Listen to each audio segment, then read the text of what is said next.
careful when I first start off here, because I'm speaking from the perspective of somebody who's seen quite a bit of change. Some of you have actually started only just a few years ago, and so the change won't be quite as significant.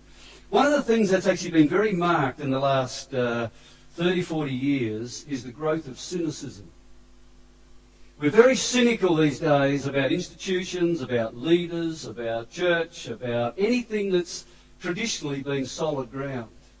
And in fact, a fellow by the name of Jedediah Purdy wrote a book. It's got a shocking title. It says, the title is, For Common Things, Irony, Trust and Commitment in America Today. Now, it's not a very catchy title. This guy is only 24 years of age and he's a graduate of Yale and Harvard universities.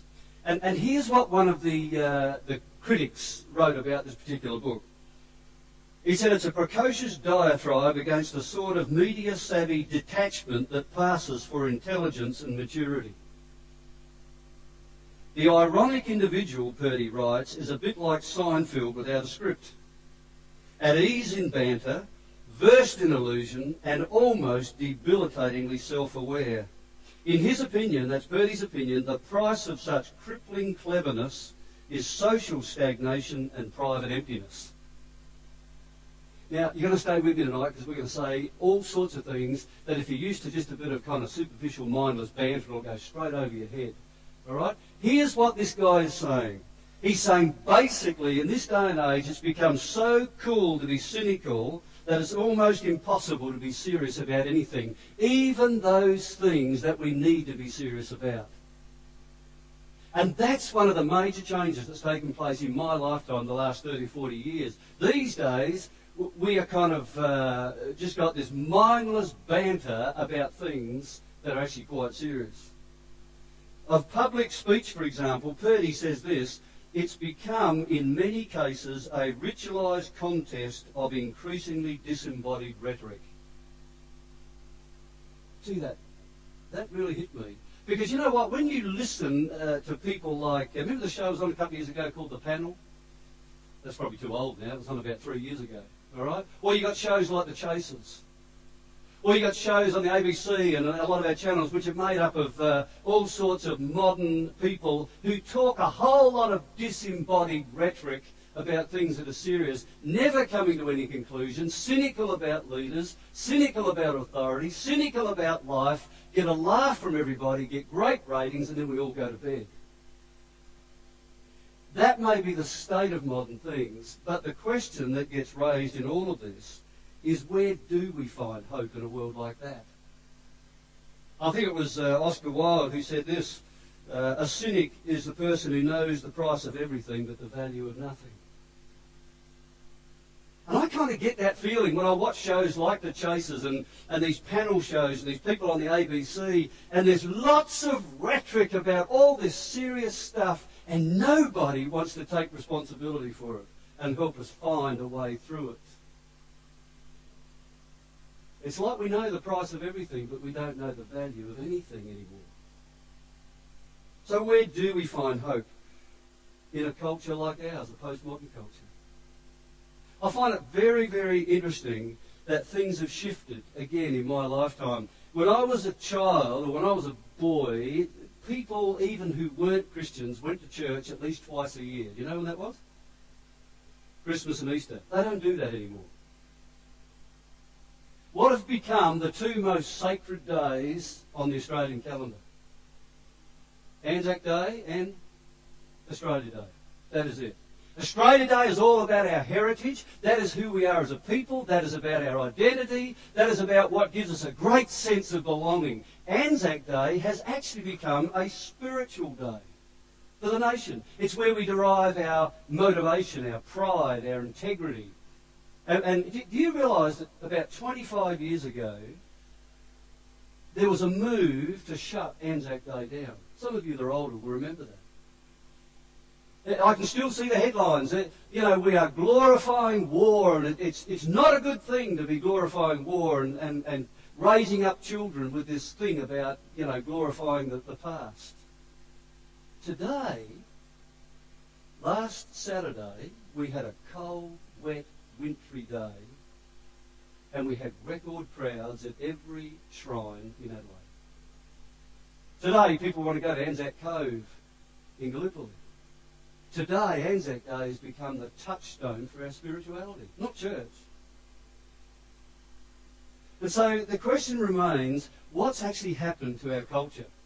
Now, what I want to do is I want to go back and trace what's happened to our culture in the last 1600 years. Told you it was going to be a long night. We'll just do this slowly. I want to break it up into three periods of history. The first period of history is what's known as the pre-modern world, or you might call it the Middle Ages. And it starts from about 500 AD and goes through to about 1500 AD, about 1,000 years. Now let me just explain what this period of history was all about. It was a period where religion was the source of all truth and authority.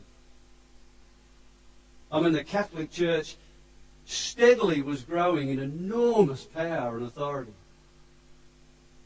Then you had the birth of Muhammad in what year? Tell me. 570 AD, right? And in 610 AD, when he was 40 years of age, he had all these revelations, and then you had the birth of Islam. And then in about 622, when you had Muhammad, who was having all sorts of problems in Mecca with all sorts of other tribes and religious beliefs and so on, and there was this great warfare, he retreated off to Medina, and that's when Islam began to become very militaristic, and so began, in a sense, the birth not only of religious Islam, but militaristic Islam. And so this was a time when religion, not just Christianity, religion in this period of history was being birthed and exerting enormous power in the world as we knew it then. It was also a time in the birth of the monastic movement. Lots of people retreating from the world and going into monasteries to try and get pious and get close to God. It was a time of religious idealism where you had the Crusaders, for instance.